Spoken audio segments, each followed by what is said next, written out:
Hello and welcome. Today we are back with our Christian Apologetics series, and we're looking into how to read the Bible to understand its truth.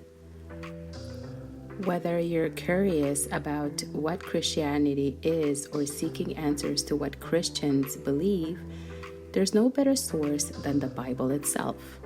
So let's get started.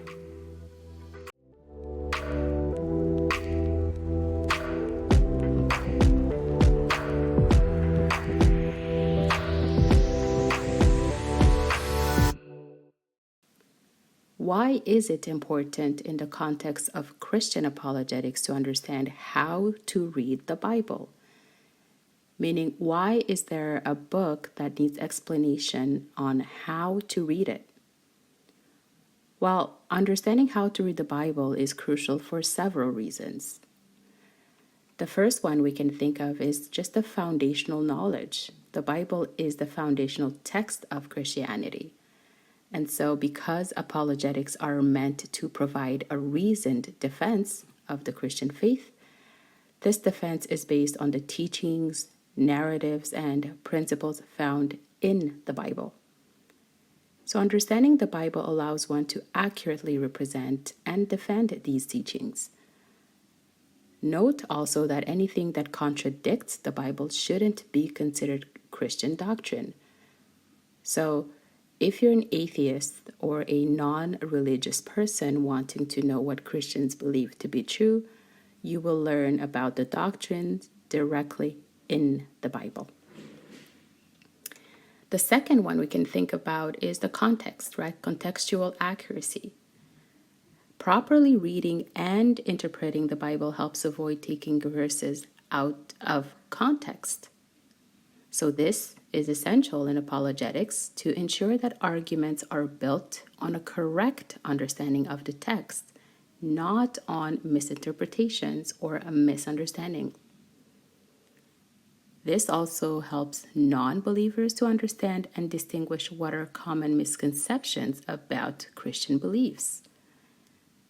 I'm sure you have heard things that have completely turned you off of Christianity, and you have heard, for example, that Christianity promotes slavery or that it promotes poor treatment of women.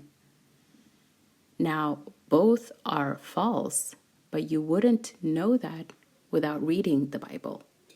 And reading the Bible in context will provide you with clarity of the contexts of the texts, so that in the future, either if you are the defender of the Christian faith or even the attacker of the Christian faith, you cannot attack or critique something you're not sure of, meaning that you don't understand how it's applied and what its context is. Speaking of context, the history and the cultures also matter. The Bible was written over a span of centuries in different historical and cultural settings. Understanding these contexts help explain why certain things were written the way that they were and how they apply to modern times. This contextual knowledge strengthens apologetics arguments by showing the relevance and timelessness of biblical teachings. You'll find, for example, that if you read that you need to go sacrifice a pure animal for your sin, you might not need to do it in 2024. However, you are still sinning in 2024, and therefore it's important to understand why that was written like that, why it applied back then and now slightly differently, and of course, how to interpret it. Now, doctrines. The Bible contains the core doctrines of Christianity, and apologists need to understand these doctrines thoroughly to explain and defend them, or again, attack them effectively for the critiques of Christianity. So this includes understanding complex theological concepts, such as the Trinity, for example, or the nature of Jesus, or salvation, or even eschatology, which is the study of the end times. We can also think of skepticism. Skeptics often challenge the credibility and the consistency of the Bible. A person who understands how to read the Bible can address these challenges more effectively and provide reasoned responses to questions about, for example, contradictions, historical reliability, and moral teachings. And same for a non believer or non Christian. Understanding how to read the Bible will provide good questions, right? Reasoned questions to subjects like, okay, what about the contradictions or perceived contradictions in the Bible? And also, and most importantly, building faith. A deep understanding of the Bible strengthens faith. Faith comes from hearing things. It allows for a more profound personal connection to the text when you're reading it, because making the defense of the faith then won't be just intellectual, but also experimental.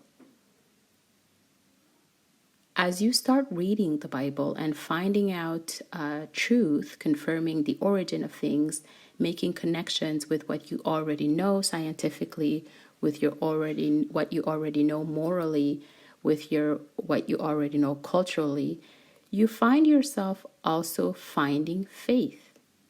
I always say that everything true that we discover in modern times is already laid out somewhere in the Bible.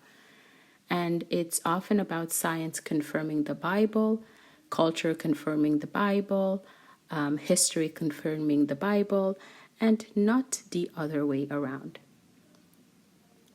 So, what should you know about reading the Bible then?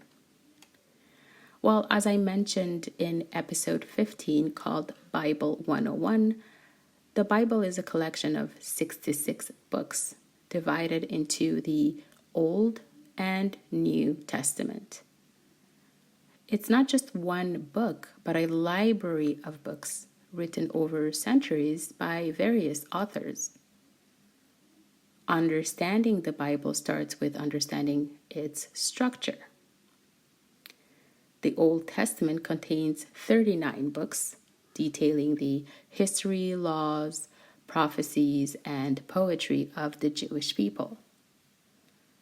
The New Testament has 27 books, and it focuses on the life of Jesus Christ and the early Christian church. The Gospels, as we saw last episode, Matthew, Mark, Luke, and John, are books that tell the story of Jesus, his teachings, the miracles, his death, and resurrection.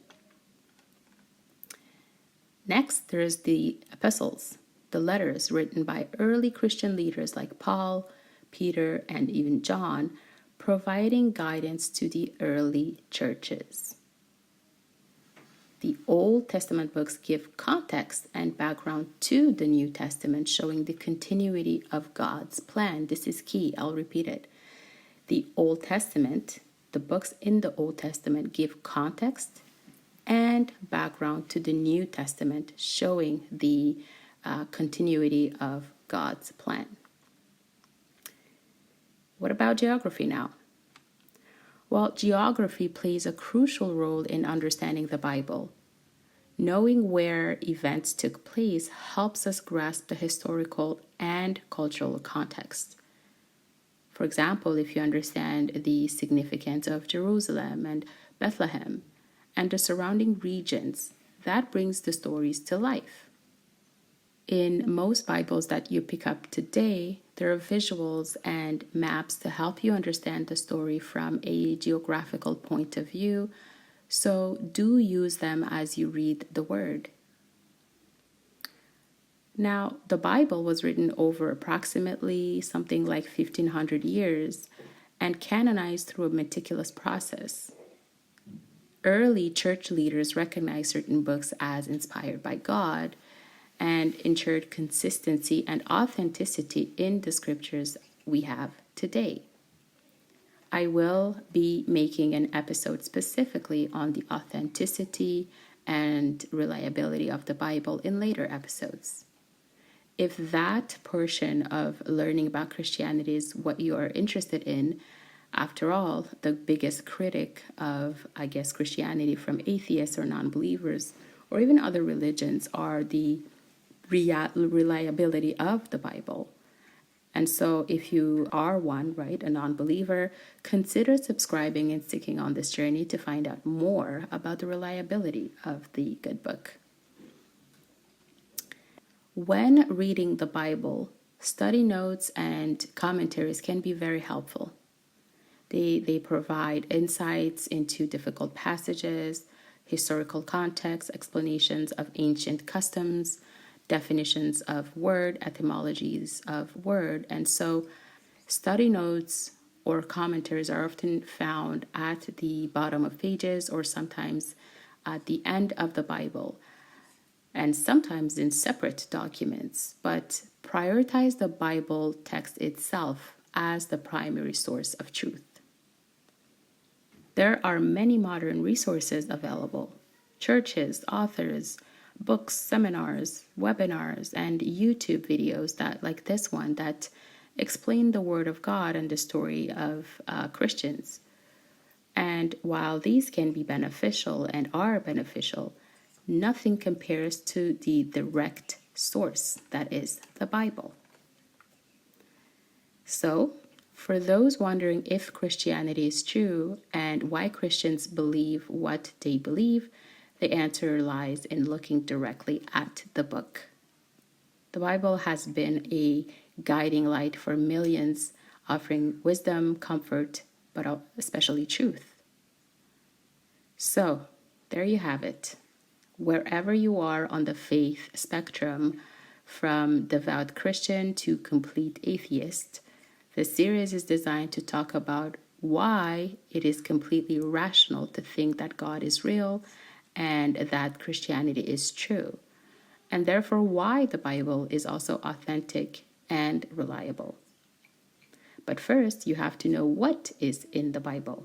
So take some time to read the Bible, explore its pages, and seek the truth and the wisdom that it holds, and then form your own opinion. That's that. Thank you for joining me today. I hope this encourages you to dive into the good book and discover the truth. It's in there for yourself. Hit the like button to let me know if this was useful for you, and share this with someone you know who would like to start reading the Bible. I will see you next time.